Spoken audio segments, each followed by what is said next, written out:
제가 이렇게 정기 예배가 찬양을 이렇게 처음에 길게 하는 줄을 모르고 사랑으로 이렇게 주제로 찬양을 해달라고 부탁을 드렸는데 제 미스테이크였던 것 같습니다. 사랑이란 찬양을 하면은 제가 눈물이랑 콧물이 나와가지고 설교를 하기가 굉장히 버거워지는데 네, 참 감사하고요.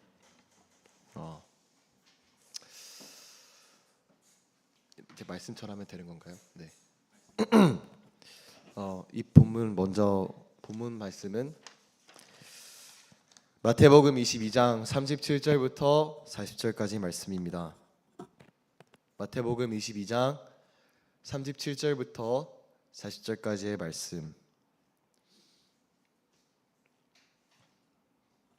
네, 우리 함께 한 절씩 교독하시도록 하겠습니다. 예수께서 이르시되 내 마음을 다하고 목숨을 다하고 뜻을 다하여 주 너의 하나님을 사랑하라 하셨으니 둘째도 그와 같으니 네 이웃을 내 자신과 같이 사랑하라 하였으니 아멘. 이 본문은 제가 아주 예전부터 설교하고 싶었지만 단 한 번도 설교해 보지 못한 그런 본문입니다.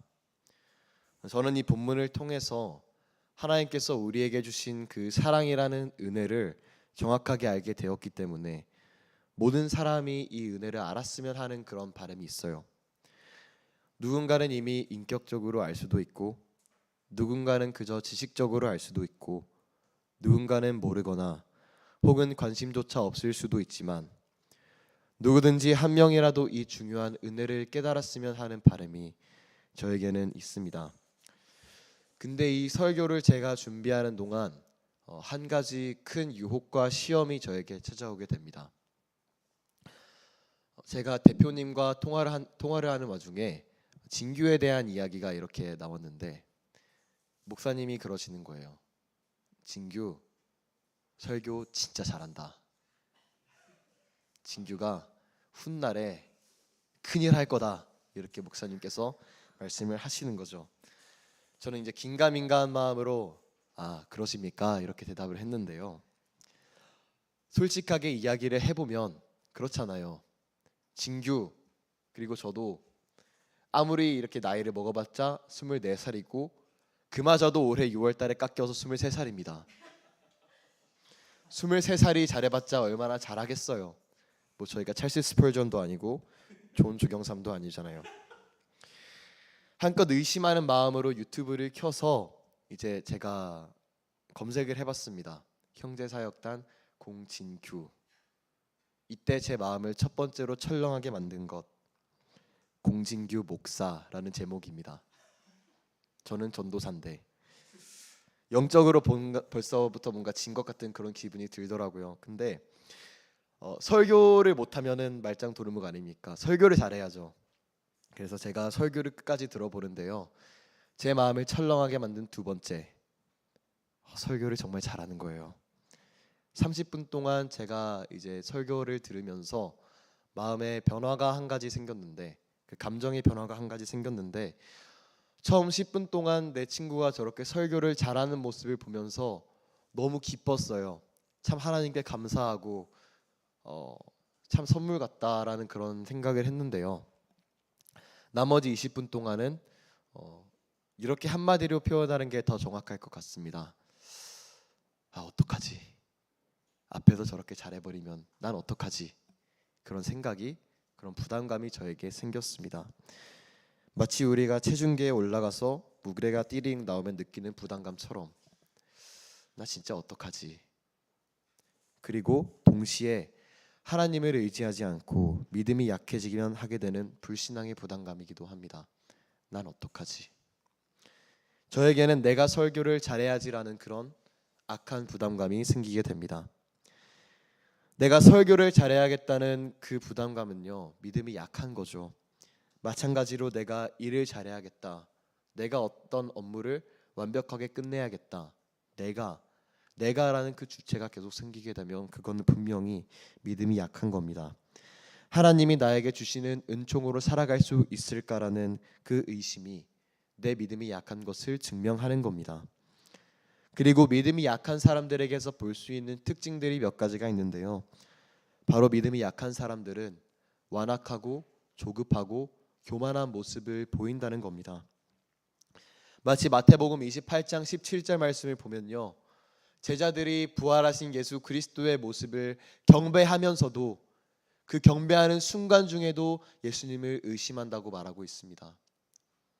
그런 것처럼 자아가 강해지는 거죠. 베드로가 물 위를 걷다가도 걷는 와중에 물에 빠지는 것처럼 마음이 조급해지고 완악해지는 겁니다. 제가 설교를 준비하기 전에 하나님의 은혜로 설교를 준비하려고 하는 것이 아니라 내가 어떻게 설교를 잘해보려고, 내가 어떻게 창피당하지 않으려고 하는 것, 그 모든 생각은 믿음이 약한 자들이 보이는 조급하고 완악하고 교만한 모습인 거죠. 다행히도 우리는 믿음에 대한 이야기는 우리가 교회에서 많이 들어요. 그래서 그 믿음에 대한 이야기에 대해서는 많이 듣기 때문에 우리가 믿음이 약해질 때 회개하기가 되게 용이합니다. 쉽게 돌이켜요. 진교의 설교를 듣고 극심하는 저에게도 그런 고민 가운데 있었는데 하나님께서 저에게 기도의 마음을 주셔서 하나님, 저에게 믿음을 주시고 하나님의 은혜로 나아가게 해주세요. 그런 기도를 드렸습니다. 그러자 한 교수님께서 저에게 하신 그 말씀이 생각이 나는 거예요. 설교는 내가 가르치는 게 아니라 하나님의 말씀으로 선포하는 은혜다. 이 당연하고 간결한 말씀, 실은 이미 알고 있던 그 말씀이 제 마음을 얼마나 평안하게 하는지 모릅니다. 우리는 믿음이 약한 모습에 대해서는 비기적으로 잘 돌이키고 하나님께서 주시는 은혜를 경험함에도 불구하고요. 불구한데 제가 오늘 한 가지 질문 드리고 싶은 것은, 여러분은 여러분의 죄 중에서도 사랑하지 못한 죄에 대해서 무릎 꿇고 눈물로 무릎을 적시며 회개했던 경험이 마지막에 언제인가 물어보고 싶습니다. 저에게 신앙생활을 하며 가장은 아니지만 다소 충격적이었던 그런 사건이 하나가 있는데, 저는 사랑이라는 그 개념을 굉장히 중요시 여기고 그 기독교의 가장 중요한 것이라고 저는 생각을 해서 교회에서 그 사랑에 대한 설교를 자주 합니다. 근데 제가 사랑의 설교를 하고 나서 교회 한 50대 여자 집사님께서 저에게 이렇게 물어보는 거예요. 전도사님, 사랑이 무엇인가요? 전도사님, 어떻게 해야 내가 사랑할 수 있다는 걸 알 수 있나요? 이 질문이 보기에 얼마나 웃긴 질문인지 모릅니다. 저는 여자친구도 없고요, 결혼하지도 않았고요, 애도 없습니다.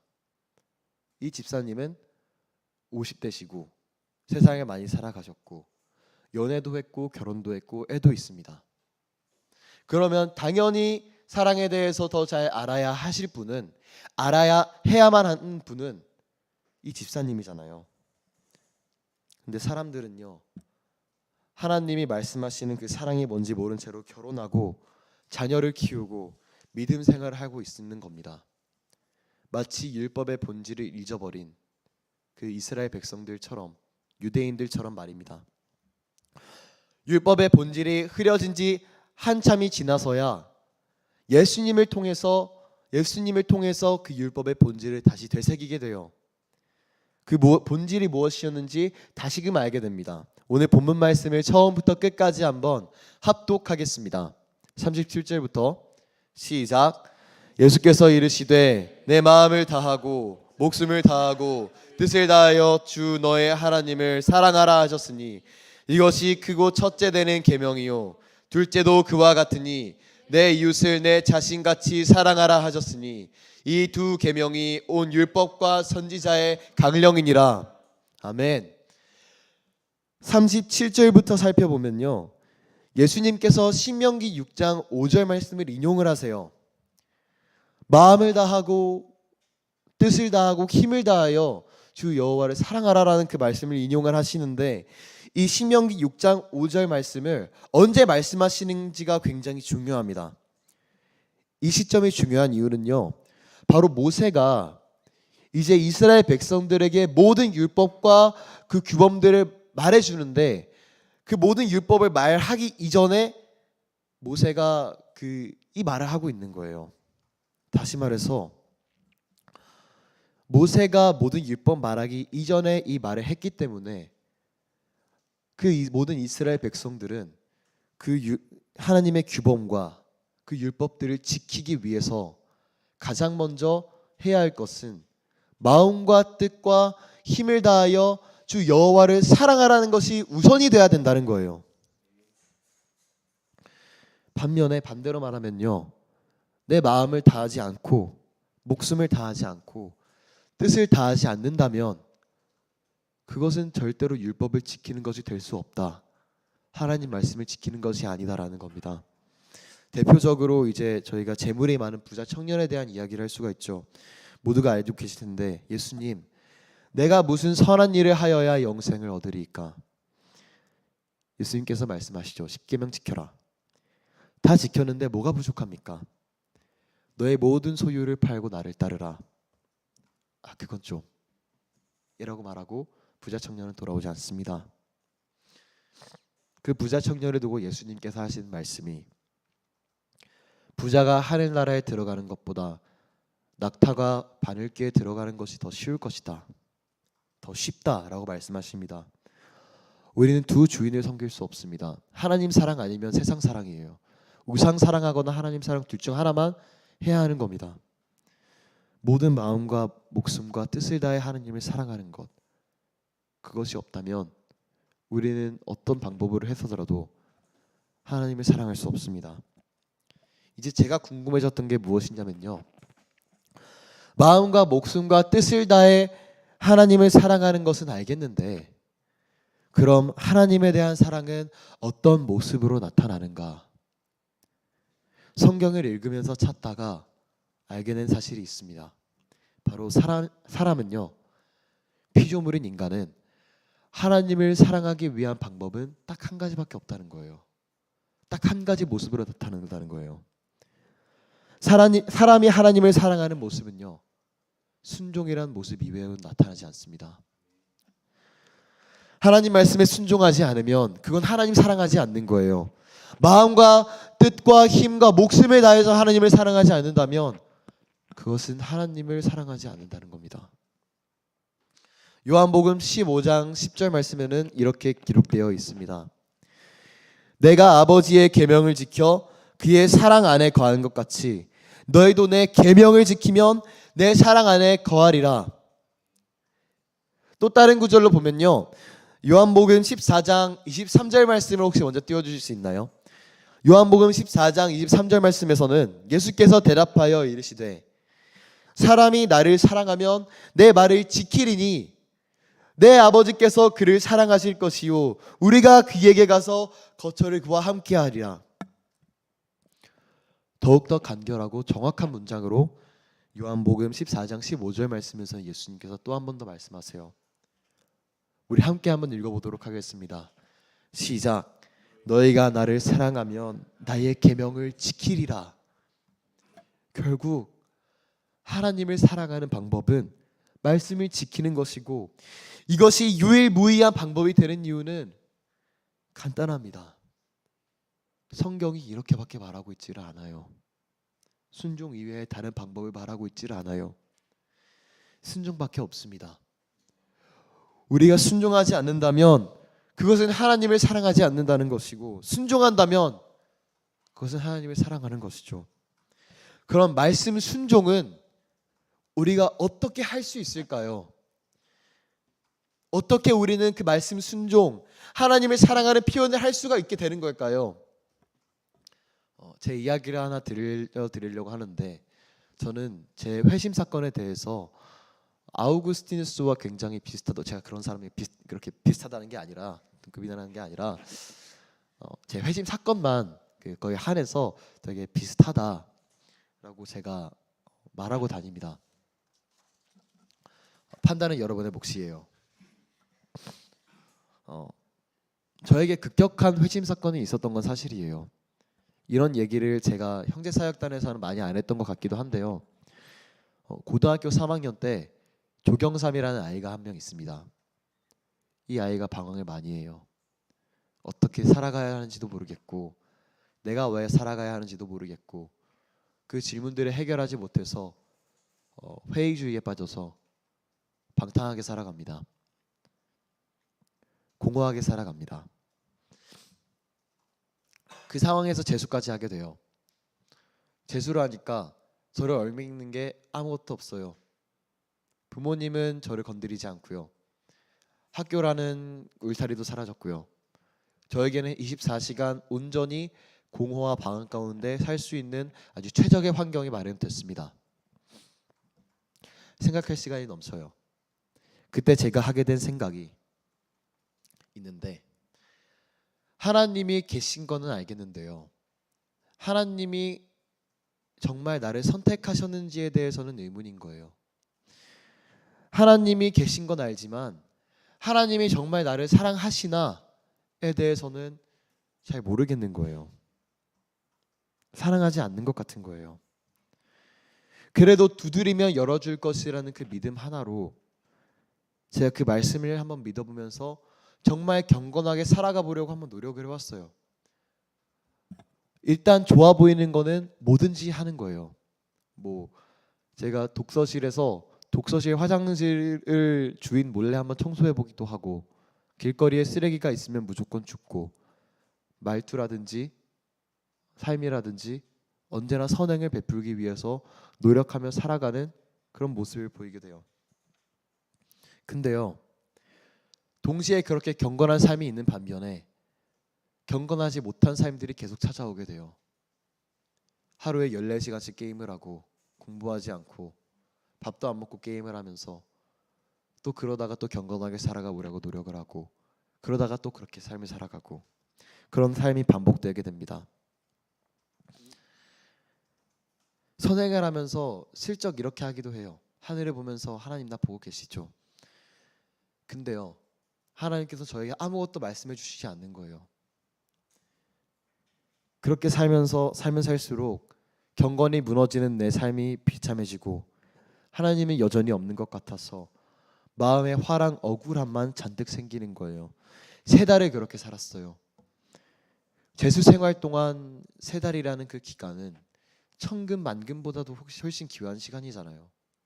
훨씬 크고 가치 있는 그런 시간인데 너무 억울한 거예요. 그때 몸소 깨닫게 된 것은요, 인간은 인간의 힘으로는 도저히 경건을 이룰 수 없다라는 것을, 하나님을 사랑할 수 없다라는 것을 깨닫게 되었죠. 제가 약 100일 정도 그렇게 살고 독서실에 가는데 어느 날은 아무런 화도 안 나고 억울하지도 않고 고민도 없고 초연해진 상태로 또다시 한번 생각을 하게 되었어요. 3달이면은 그래도 내가 열심히 하지 않았나, 경건하게 살지 않았나, 하나님께서 말씀해 주실 충분한 시간이 아니었나. 하나님이 살아계신 건 아는데, 하나님이 이 세상을 창조했다는 건 알겠는데 하나님께서 나를 선택하지 않으면 내가 이 세상 가운데 살아갈 존재 이유가 아무것도 없는 것이 아닌가, 그런 의심을 하게 되는데 이 의심이 곧 제 마음 안에서 확신으로 바뀌어요. 그래서 결단을 하게 되는 거죠. 그래, 어차피 내가 살아갈 존재 이유가 없는데 삶을 한번 포기해보자. 그런 결심을 하게 되는데 갑자기 문득 제 마음 안에서 그런 생각이 생기는 거예요. 아무런 이유도 없이 내가 마지막으로 삶을 포기하기 전에 마지막으로 성경을 한번 읽어보자. 근데 이때도 하나님께서 나한테 말씀하시지 않는다면 나는 내 삶을 무조건 포기할 것이다. 독서실에 앉아서 성경책을 펼쳤죠. 창세기 1장 1절, 태초에 하나님께서 천지를 창조하시니라. 어렸을 때부터 지금까지 수없이 읽은 그 말씀이 갑자기 그때 제 마음 안에 꽂히면서 하나님을 아는 것이 아니라 하나님이 믿어지기 시작하는 거예요. 그때부터 하나님이 얼마나 선하신지에 대해서 알게 되고 하나님이 얼마나 나에게 후하신 은혜를 베풀었는지를 그때부터 알게 되었어요. 내 모든 삶이 단순한 우연이 아니라 하나님의 그 섭리 가운데 하나님께서 베푸신 은혜로서 만들어졌던 삶이라는 것을 그 순간에 알게 된 거죠. 그 이후 제 삶이 완벽하게 달라져요. 하루 게임을 10시간, 14시간씩 했던 사람이 공부를 14시간씩 하게 되고, 잠을 4, 5시간씩, 가끔은 2시간, 3시간씩만 자도 아침에 일어나면 기뻐요. 하나님의 사랑으로 내가 살아간다는 그 사실이 너무나 기쁜 거예요. 그 열정과 기쁨으로 살아가면서 그럼 내가 이제는 어떻게 살아가야 할까? 다시 성경을 한번 찾아보기 시작했어요. 그때 제가 받아들이게 된 성경 말씀이 먼저 그의 나라와 그의 의를 구하라. 마태복음 6장 33절 말씀. 모든 것들을 하기 전에 하나님의 나라와 그의 의를 구하라고 하나님께서 말씀하시는 거죠. 그때부터 하나님 나라와 의만 구하기 시작합니다. 근데 그것이 우리의 어떤 의로도 할 수 없고, 우리의 어떤 경건함으로도 할 수 없고, 우리의 어떤 행위로 할 수 있는 것이 아니라 오직 하나님의 은혜로 된다는 것을 알게 된 거예요. 말씀 순종은 오직 하나님의 은혜로만 가능한 겁니다. 우리의 공로가 아무것도 없습니다. 그래서 우리는 오직 말씀과 기도로 거룩하여져서 하나님께 사랑 달라고 구해야 되는 거예요. 간구해야 되는 거예요. 그 사랑을 통해 하나님의 나라와 그 의를 구하기 위해서 예수님께서는 하나님을 사랑하라고 하시는데 그 사랑의 모습은 순종밖에 없고, 그 말씀에 순종하기 위해서는 오직 하나님의 은혜가 필요하니 우리 한번 따라해 볼까요? 하나님 사랑은 순종이다. 순종은 하나님의 은혜다. 하나님의 사랑은 하나님 은혜다. 결국 하나님 사랑은 순종이고, 순종은 하나님의 은혜로 가능하니 하나님 사랑도 하나님의 은혜다 라고 정리가 되는 겁니다. 방금까지 예수님께서 말씀하신 첫 번째 계명 하나님 사랑에 대해서 이야기를 했습니다. 그리고 이제는 두 번째 계명에 대해서 이제 예수님이 말씀하시는데 두 번째 계명과 두 번째 사랑에 대해서 이야기를 해보려고 합니다. 다시 한번 읽어보기를 원하는데요. 마태복음 22장 39절부터 40절까지 우리 함께 한번 읽어보면 좋겠습니다. 시작. 둘째도 그와 같으니 내 이웃을 내 자신과 같이 사랑하라 하셨으니 이 두 계명이 온 율법과 선지자의 강령이니라. 여기서 이 말씀에서 흥미로운 부분이 하나가 있어요.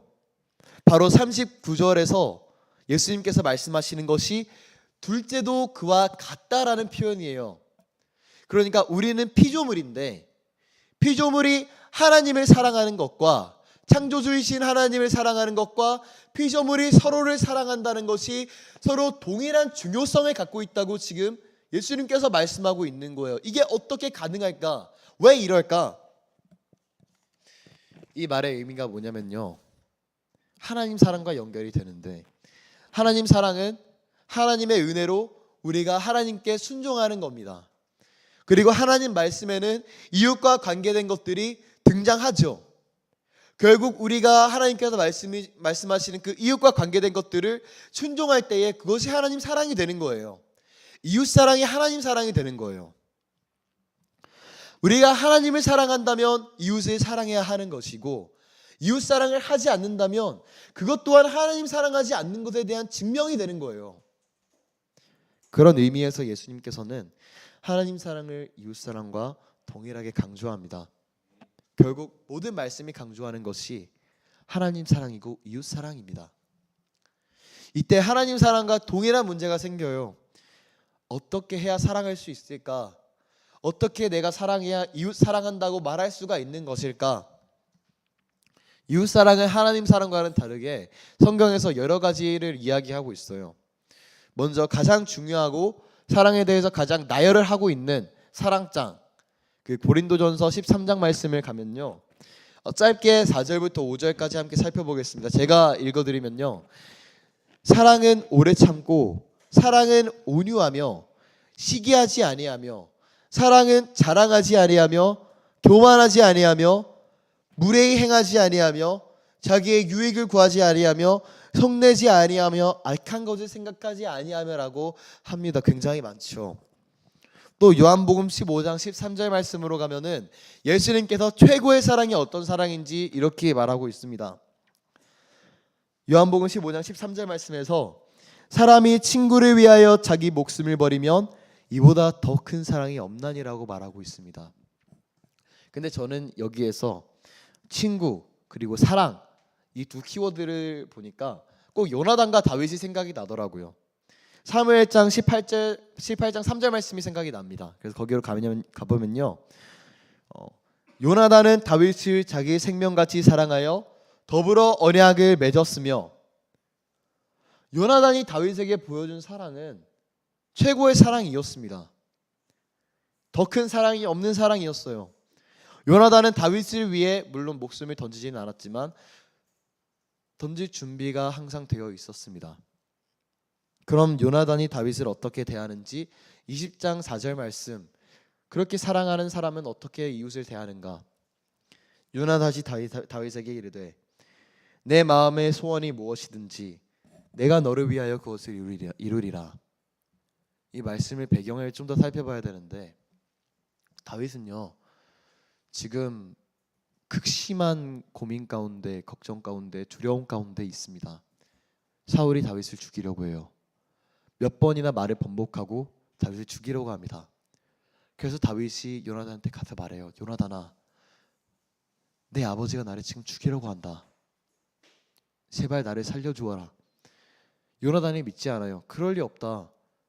아버지께서 분명 나에게 약속했다. 더 이상 너 죽이지 않을 거라고 했다. 아니야 요나단은, 지금 너의 아버지가 나를 죽이려고 한다. 만약 저였다면 여기에서 에이 진짜 아니라니까 하면서 다윗을 무시했을 것 같은데, 요나단은 어떻게 말하냐면요, 내 마음의 소원이 무엇이든지 내가 너를 위하여 그것을 이루리라. 다윗의 말을 무시하기보다는요, 나의 생명과도 같은 그 다윗에게 지금 가장 필요한 것이 무엇일까를 먼저 생각하는 거예요. 근데 그것을 우리가 예수님이 아니기 때문에, 하나님이 아니기 때문에 알 수 없으니까 다윗에게 물어보는 겁니다. 다윗, 그럼 너의 소원이 무엇인데? 이게 요나단의 다윗을 향한 사랑입니다.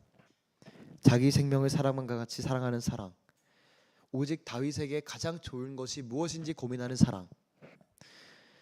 근데 여전히 이 사랑이 명료하지가 않아요. 이것도 하나의 방법일 뿐이에요. 제가 알고 싶었던 것은, 그러면 근본적인 그 예수님의 사랑의 그 마음이 어떤 것일까? 하나님이 너 사랑했느냐라고 물어봤을 때 내가 당당하게 사랑했습니다라고 말할 수 있는 그 사랑은 어떤 것일까? 충분하지 않다는 생각이 들어서요, 근본적인 원리로 보기가 힘들다고 생각이 들어서 더 찾아봤어요.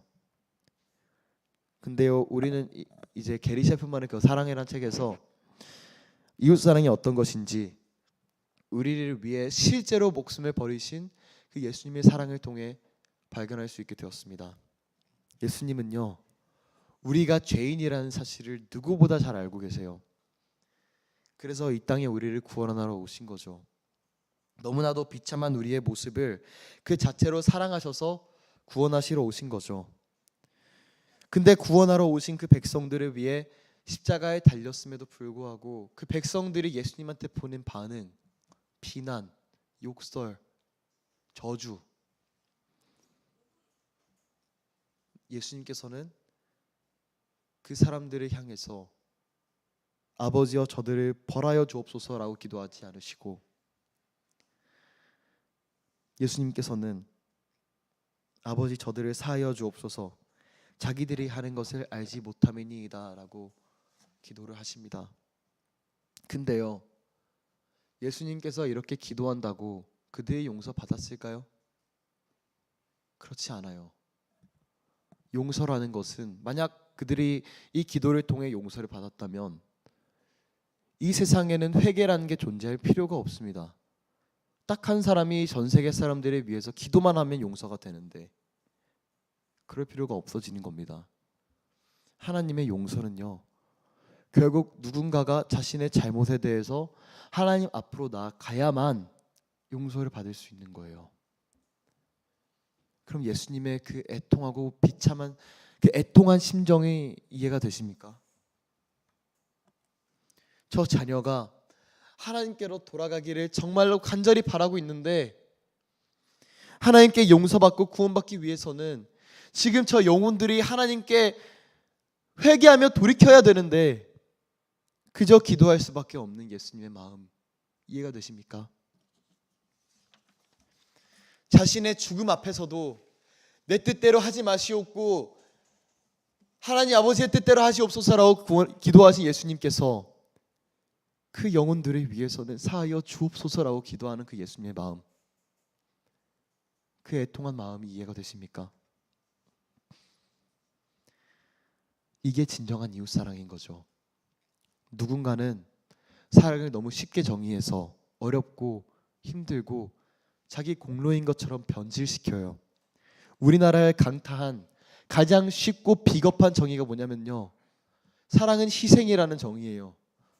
틀린 말은 아니지만 사람들은 이 희생이라는 단어를 생각할 때 자기 공로라고 생각하고 내가 하나님의 은혜로 내려놓는 것이 아니라 내가 도덕적으로 나의 필요를 내려놓는 것이다 라고 생각을 하게 되죠. 하지만 진정한 이웃사랑 또한 우리가 할 수 있는 것이 아닙니다. 도대체 어떤 사람이 하나님을 만나지 않고서는 그 원수들을 위해서, 박해하는 자들을 위해서 기도하겠습니까? 어떤 사람이 하나님을 의지하지 않고서 원수들을 위해 기도하겠냐고요. 무엇보다 누가 원수의 마음을 변화시켜서 누가 원수가 나를 사랑하게 만듭니까? 하나님밖에 하실 수 없는 일입니다. 우리는 다만 예수 그리스도를 소망하면서 믿음으로 담대하게 나아갈 때 혹시라도 하나님께서 나에게 사랑의 마음을 주셔서 그 사랑을 그 사람에게 전달시켜서 혹시라도 그 사람을 돌이키게 하실까봐라는 그 기대하는 마음으로 있는 거예요. 그 마음을 평생도록 소망하면서 평생도록 품어 나아가는 거죠. 이마저도 하나님의 은혜로 그렇게 되는 겁니다. 저는 여러분이 이걸 기억하고 다른 정의들로부터 좀 벗어나고 직관적으로 그 예수님의 사랑하는 마음으로 사랑했으면 좋겠습니다. 우리 안 맞는 사람들 있잖아요. 여러분들 미워하는 사람들 있잖아요. 저도 있어요. 저도 안 맞는 사람 있어요. 저도 맞는 사람들이랑만 같이 지내고 싶고 같이 하고 싶고 같이 놀고 싶고 함께 하고 싶어요. 얼마 전까지만 해도 안 맞을 것 같은 사람들이랑 제가 먼저 피했어요. 사랑을 알면서도 그렇게 돼요. 사랑을 알면서도 나를 싫어하는 사람, 내가 싫어하는 사람, 나랑 맞지 않는 사람, 다른 사람 같이 있고 싶지 않아져요. 물론 잠언에서는 그것이 어떻게 보면 지혜라고 말하기도 하지만 만약 우리가 그 순간 내 기분 때문에 그 영혼을 피하고 좋지 않은 말들, 상처받을 만한 말들을 던져버리고 나서 하나님께서 나에게 물으신다면 경삼아 너는 사랑했니? 물으신다면 우리는 무슨 변명을 할 수 있을까요? 아무런 변명을 할 수 없습니다. 칼빈은 믿음의 교리에 대해서 이렇게 이야기를 하는데요. 저희가 이거는 외웠으면 좋겠습니다. 믿음은 평정을 주므로 담대함에 이르게 하며 소망 가운데 사랑에 이르게 된다. 한번 따라해 볼까요? 믿음은 평정을 주므로